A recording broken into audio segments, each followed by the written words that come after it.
नमस्कार दोस्तों, मैं आपका दोस्त मनीष फिर से हाजिर हूँ एक नई कहानी लेकर, एक नई इंस्पिरेशन लेकर जो आपको आपके मंजिल तक पहुँचने में मदद करेगी। आज की कहानी का शीर्षक है समस्या का समाधान। तो दोस्तों, कहानी कुछ इस प्रकार है। किसी शहर में एक व्यक्ति था। वह हमेशा दुखी रहा करता था। उसे हमेशा ऐसा लगता था कि उससे दुखी व्यक्ति संसार में और कोई है ही नहीं। जब भी कोई उससे बात करता तो वह अपनी समस्याओं का बखान करने लगता। थोड़ी देर में साथ वाला व्यक्ति उठकर चला जाता। इस बात से तो वह और परेशान हो जाता कि उसकी बात कोई सुनने वाला ही नहीं है। तभी उसे पता चला कि शहर में कोई महात्मा आने वाले हैं जिनके पास सभी समस्याओं का समाधान है। यह जानकर वह महात्मा के पास पहुंचा। उस महात्मा के साथ हमेशा एक काफिला चला करता था जिसमें कई ऊंट भी थे। महात्मा के पास पहुंचकर उस व्यक्ति ने कहा, गुरुजी, मैंने आपका बड़ा नाम सुना है कि आप सभी की समस्याओं का समाधान करते हैं। मैं बहुत दुखी व्यक्ति हूँ। मेरे इर्द गिर्द हमेशा बहुत सारी समस्याएं रहती है।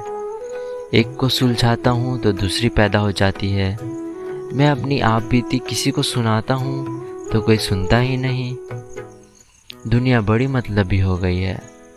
अब आप ही बताइए कि मैं क्या करूँ। महात्मा ने उसकी बातें ध्यान से सुनी और कहा, भाई, मैं अभी बहुत थक गया हूँ, परंतु कल सुबह मैं तुम्हारी समस्या का समाधान अवश्य करूँगा। इस बीच तुम मेरा एक काम कर दो। मेरे ऊँटों का देखभाल करने वाला व्यक्ति बीमार है। आज रात तुम इनकी देखभाल कर दो। जब भी ऊँट बैठ जाए तो तुम सो जाना। मैं तुमसे कल सुबह बात करूँगा। अगले दिन महात्मा ने उस आदमी को बुलाया। उसकी आंखें लाल थी। महात्मा ने पूछा, तो बताओ, कल रात कैसी नींद आई? व्यक्ति बोला, गुरुजी, मैं तो रात भर सोया ही नहीं। आपने कहा था जब सभी उठ बैठ जाए तब सो जाना, पर ऐसा हुआ ही नहीं। जब भी कोशिश करके एक ऊँट को बिठाता, दूसरा खड़ा हो जाता। सारे ऊँट बैठे ही नहीं, इसीलिए मैं रात भर सो ही नहीं सका।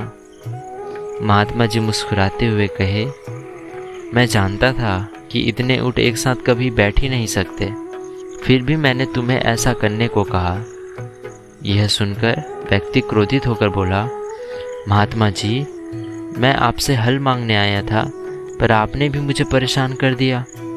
महात्मा बोले, नहीं भाई, दरअसल ये तुम्हारी समस्या का समाधान है।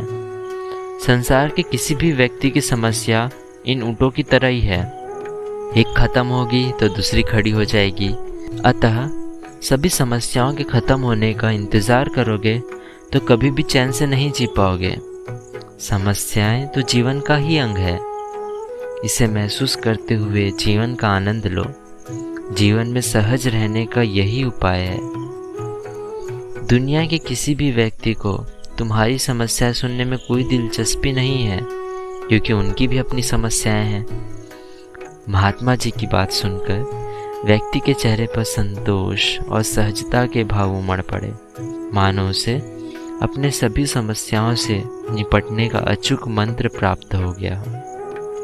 तो दोस्तों, इस कहानी से हमें यह सीख मिल रही है कि सबको अपनी अपनी समस्याएं बड़ी लगती है। सबको यह लगता है कि दूसरे का जीवन तो मज़े में है, केवल हमारी समस्याएं ही बड़ी है। पर ऐसा नहीं होता दोस्तों। सबके जीवन में कोई ना कोई समस्या हर वक्त हर दम लगी होती है। बात यह है कि आप उन समस्याओं से निपटते कैसे हैं। जब आप इन समस्याओं को समस्या समझते हैं तब वह आपको दुखी करती है, पर जब आप इन समस्याओं को जीवन का अंग मानने लगे तो यह आपको बिल्कुल भी परेशान नहीं कर पाएगी। आप मुस्कुराते मुस्कुराते सभी समस्याओं का सामना करें और आप पाएंगे कि आप इन सभी समस्याओं को बड़े ही आसानी से पार कर लेंगे। तो इसी प्रकार अपने जीवन में आने वाली सारी समस्याओं का निवारण करते रहें, उनसे बिल्कुल भी परेशान ना हो, खुशी खुशी उनका सामना करें और जीवन की गाड़ी यूं ही आगे चलते रहेगी दोस्तों। तो बस यही थी आज की कहानी। मिलते हैं अगली कहानी में, तब तक आप जुड़े रहिए हमारे चैनल इंस्पायरिंग टेल्स से। और अगर सब्सक्राइब नहीं किया तो सब्सक्राइब ज़रूर करें। अपने दोस्तों को भी यह प्यार बांटिए, यह आनंद बांटिए दोस्तों। चलिए, आप सभी का बहुत बहुत धन्यवाद।